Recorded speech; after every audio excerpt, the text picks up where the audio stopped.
जय माता दी भक्तों, आज मैं आपको सुनाता हूँ महाशिवरात्रि की व्रत कथा।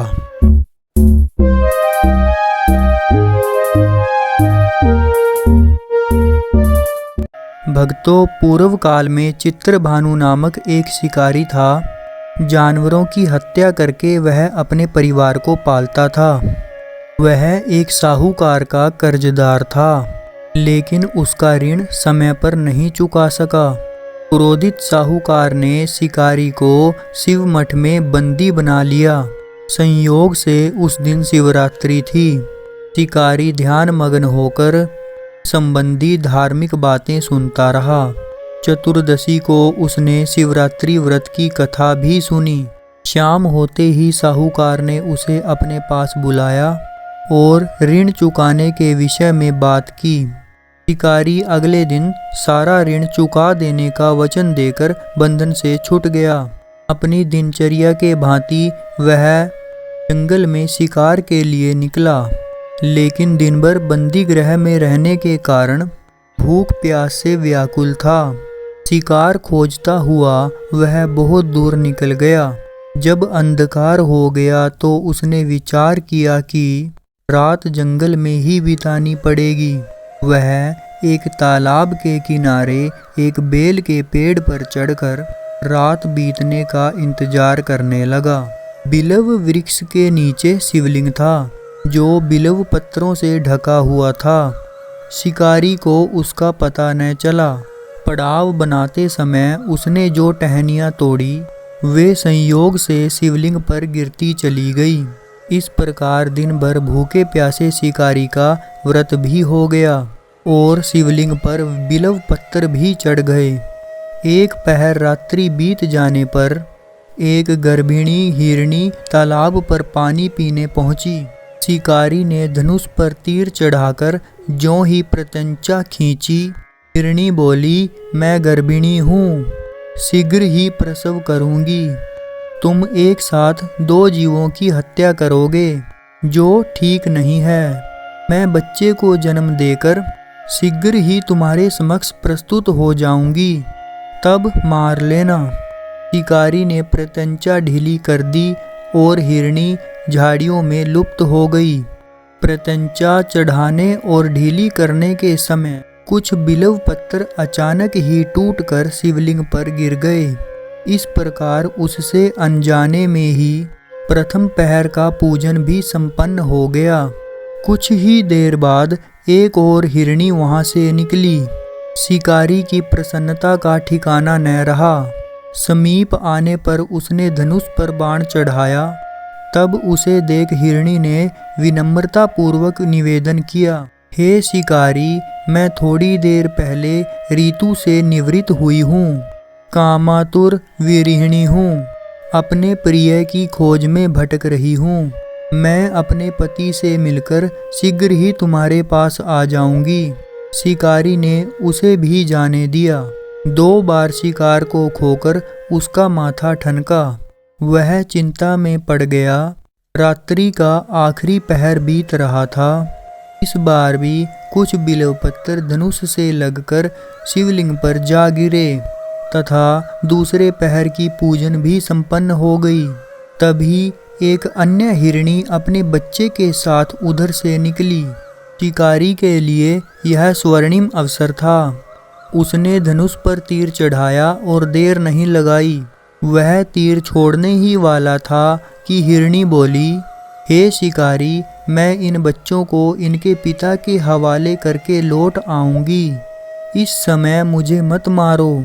शिकारी हंसा और बोला, सामने आए शिकार को छोड़ दूं? मैं ऐसा मूर्ख नहीं। इससे पहले मैं 2 बार अपना शिकार खो चुका हूँ। मेरे बच्चे भूख प्यास से व्यग्र हो रहे होंगे। उत्तर में हिरणी ने फिर कहा, जैसे तुम्हें अपने बच्चों की ममता सता रही है, ठीक वैसे ही मुझे भी। हे शिकारी, मेरा विश्वास करो, मैं इन्हें इनके पिता के पास छोड़कर तुरंत लौटने की प्रतिज्ञा करती हूँ। हिरणी का दीन स्वर सुनकर शिकारी को उस पर दया आ गई। उसने उस मृगी को भी जाने दिया। शिकार के अभाव में तथा भूख प्यास से व्याकुल शिकारी अनजाने में ही बिल्व पत्थर के ऊपर बैठा हुआ बिल तोड़ तोड़ कर नीचे फेंके जा रहा था। पौ फटने को हुई तब एक हष्ट-पुष्ट मृग उसी रास्ते पर आया। शिकारी ने सोच लिया कि इसका शिकार वह अवश्य करेगा। शिकारी की तनी प्रत्यंचा देखकर मृग विनम्र स्वर में बोला, हे शिकारी, यदि तुमने मुझसे पूर्व आने वाली 3 मृगियों तथा छोटे छोटे बच्चों को मार डाला है तो मुझे भी मारने में विलंब न करो, ताकि मुझे उनके वियोग में एक क्षण भी दुख न सहना पड़े। मैं उन हिरनियों का पति हूँ। यदि तुमने उन्हें जीवन दान दिया है तो मुझे भी कुछ क्षण का जीवन दान देने की कृपा करो। मैं उनसे मिलकर तुम्हारे समक्ष उपस्थित हो जाऊंगा। मृग की बात सुनकर शिकारी के सामने पूरी रात का घटना चक्कर घूम गया। उसने सारी कथा मृग को सुना दी। उसने कहा, मेरी तीनों पत्नियां जिस प्रकार प्रतिज्ञाबद्ध हो गई हैं, मेरी मृत्यु से अपने धर्म का पालन नहीं कर पाएंगी। अतः जैसे तुमने उन्हें विश्वास पात्र मानकर छोड़ा है, वैसे ही मुझे भी जाने दो। मैं उनके साथ तुम्हारे सामने शीघ्र ही उपस्थित होता हूँ। शिकारी ने उसे भी जाने दिया। इस प्रकार प्रातः हो गई। उपवास, रात्रि जागरण तथा शिवलिंग पर बेलपत्र चढ़ाने से अनजाने में ही शिवरात्रि की पूजा पूर्ण हो गई। पर अनजाने में ही हुई पूजन का परिणाम उसे तत्काल मिला। शिकारी का हिंसक हृदय निर्मल हो गया। उसमें भगवद शक्ति का वास हो गया। थोड़ी ही देर बाद वह मृग सपरिवार शिकारी के सामने उपस्थित हो गया ताकि वह उनका शिकार कर सके। किंतु जंगली पशुओं की ऐसी सत्यता, सात्विकता एवं ऐसी सामूहिक प्रेम भावना देखकर शिकारी को बड़ी ग्लानि हुई। उसने मृग परिवार को जीवन दान दे दिया।